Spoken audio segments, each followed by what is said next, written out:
أعوذ بالله من الشيطان الرجيم بسم الله الرحمن الرحيم رب اشرح لي صدري ويسر لي أمري واحلل عقدة من لساني يفقهوا قولي رب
They left everything, took shelter in a cave. Otherwise, they need to take their the idols as a kind of gods or whatever, or they will be killed if they don't actually discard the oneness of God. Now, the main point is that Prophet Muhammad Sallallahu Alaihi Wasallam exactly did the same thing. Our beloved Prophet, he migrated to Medina. Otherwise, he need to sacrifice his religion. Exactly same phenomenon. And not only Prophet Muhammad Sallallahu Alaihi Wasallam, his Sahabas did the same thing. I mean, many Sahabas, Rumi is one of them, Suhaib Rumi, and other Sahabas, they actually left everything in Makkah. They just in one cloth, they migrated to Medina. And to look at some of the great Sahabas, Prophet ﷺ cried when they found that they came with a single cloth and they were the kind of richest person in Makkah. Then Prophet ﷺ cried by looking at them. Now, if we try to compare that scenario to us, first single thing is that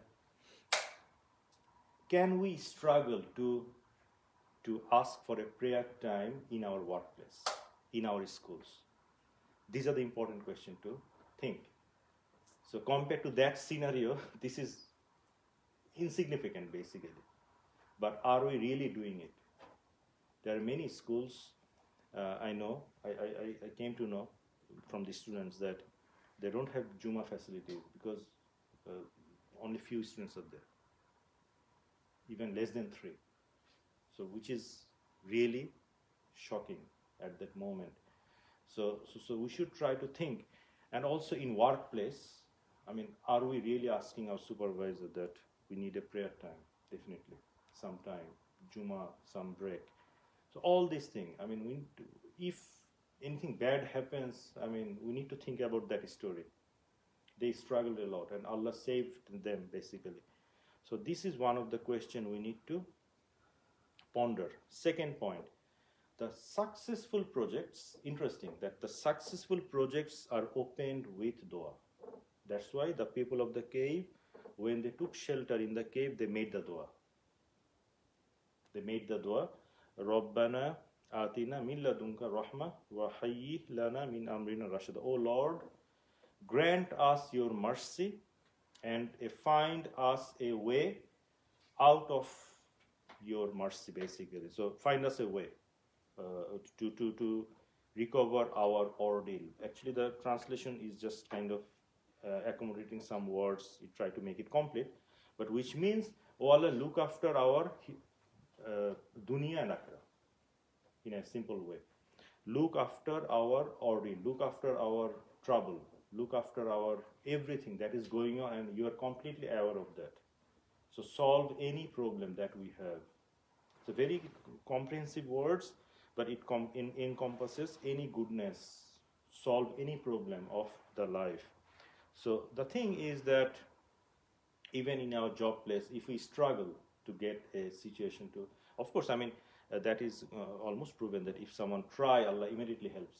But even if any problem happens, we can make the dua, right, to recover that. Now the next lesson might be that, are we patient enough to deal with the poor believers? So in our social aspect, when we mix with the people, we sometimes try to look for the people, the rich people. We try to give value. Of course, nothing harm, but what Allah Rabbul Alamin said in this surah, that keep yourself patient with those who call upon their Lord in the morning and evening, which means they are the believers, seeking His pleasure. So Allah Rabbul Alamin instructed that keep yourself patient with those, because to be patient with the poor believer, sometimes it's not easy. It's not easy, but Allah Rabbul Alamin instructed that we should try to do that. Everything in this life has a price.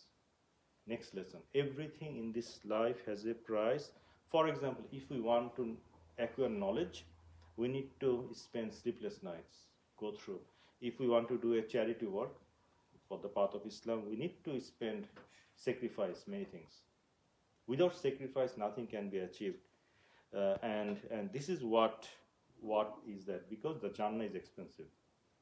So if we do that sacrifice, even in the path of Allah, if someone sacrifices the time to call people towards Allah, it needs sacrifice, lot of sacrifice. But this is important thing, that everything in this life has a price, and the reward is basically Jannah. So without struggle, how can we really think to achieve something great?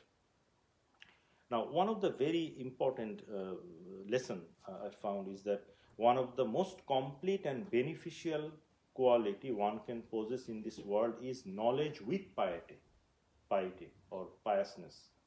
Knowledge with actions together. And one of the most dangerous and destructive qualities can possess someone is knowledge without piety, without taqwa, right? I mean, this is one of the interesting lesson. Now, another very interesting is that, one, friends is one of the key factors to change a life. So having good friends is most important thing, and even bad friends is the worst thing.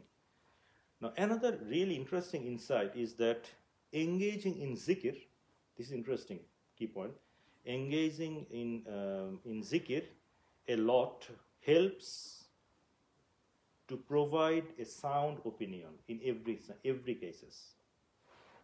It is not related to the knowledge. This is interesting. He who engages in little zikr hardly forms correct opinions. And even if he does, those opinions are devoid of blessings. From the scholar Shankiti, that opinion actually came. Because Allah Rabbul Alamin said in this surah that do not obey whose heart we have made heedless of zikr, and who follows his desire. That's why, if we look at our generations or the before generations, there are some people who have very little knowledge, but they could decide well. In terms of multiple opinions, they could really do not divert. They do not divert. Actually, they could stick to that right path, and Allah knows the best. So this is interesting thing, that whoever is engaged in zikr, Allah Rabbul Alamin gives some kind of light, insight, that okay, do this thing, and he has the opinion that in multiple options, which one should be kind of good, if he really asks the sincere dua to Allah. Another important point is that change our setting. For example, I'll read later, or I will memorize later, like Quran, or I'll revise Quran later, to I'll eat later, or I'll sleep later, or I'll chill later, and for the love of Allah. So this is an interesting point, is that because Musa alayhi salam, when he was walking, he was saying to his servant that I'll not rest until I reach the place where the two seas meet, because I'll then meet with the Khizr. I need to know the knowledge. So in the path of Islam, so that was his priority. So we should change our priority. So anything for Islam, for the prayer, we should actually give the most priority. We should set the priority. Then Allah Rabbul Alamin is observing everything. Next, last two. But I think all these are kind of probably useful. Now, this one is really interesting. Be a righteous father. We should be a righteous father. This is interesting insight from this surah. Because I think we know that background is that they found a wall was falling down, and Khizr alayhi salam rebuilt it, right? I mean, they just put the rebuilt it, because under that there was a treasure. And Allah Rabbul Alameen was saying that their father was righteous. He left the orphans, kids, and the treasure was there. So Allah Rabbul Alameen looked after that. When they will grow up, somehow they will identify, they will discover that treasure. So the reason mentioned that their father was righteous. It's an amazing verse. And this is the indication that if someone is righteous, his children will be blessed. At least in this surah, it is mentioned that they will have the enough rizq, sustenance. Allah will provide that. So this is one of the, that's why I just read some of the quote from the Sahabas based on this particular verse. Abdullah bin Masud, one of the famous Sahaba, we know that, the knowledge of the Sahaba. He used to pray at night and would see his small child sleeping. Then he would say, "This is for your bright future." So I'm praying for your bright future. I didn't know that. That's an amazing statement by Abdullah bin Masud. I am praying for your bright future. And he would cry, Abdullah bin Masud, saying that, and their father was righteous. Even, I mean, you'll feel that when you listen to Surah Kahaf, that particular moment of, you'll feel different. Amazing. Wakana Abuhuma Swaliha. Okay. Ibn Abbas, radhiyallahu anhu, used to say that they were, according, to do the tafsir of this particular verse, they were protected by the righteousness of their father. They were protected by the righteousness of the father. And Sa'id ibn al-Musayyib, radhiyallahu anhu, said, I pray, then when I remember my child, I increase my prayers. So that's amazing. All these are taken from Tafsir Bagawi. So these are the intention of the Sahabas. So inshallah, this is a very good lesson. I mean, including me, that's amazing. Now the last point is, whatever happens in this life is nothing. This is the main thing. Whatever happens in this life is nothing, because the punishment in this life, no matter how severe it is nothing compared to the punishment of the hereafter. That's why, if anything happens, ultimately we should ponder on this particular verse. And who said that? Zulkarnain. When he rebuilt everything, it's a kind of indication of greatness. That he saved a nation from the Yazud and Mazud, right? He built the dam. And then he said that as for the one who does wrong, we will punish him. We'll punish him because I'll punish the bad people, because he has the strength. However, we all will be returned to our Lord, and who will punish with a terrible punishment. So I can punish the bad people, but Allah's punishment is the most severe. That's why whatever happens to our life, no matter how great it is, how bad it is, both are actually insignificant compared to the pleasure or the displeasure of the hereafter.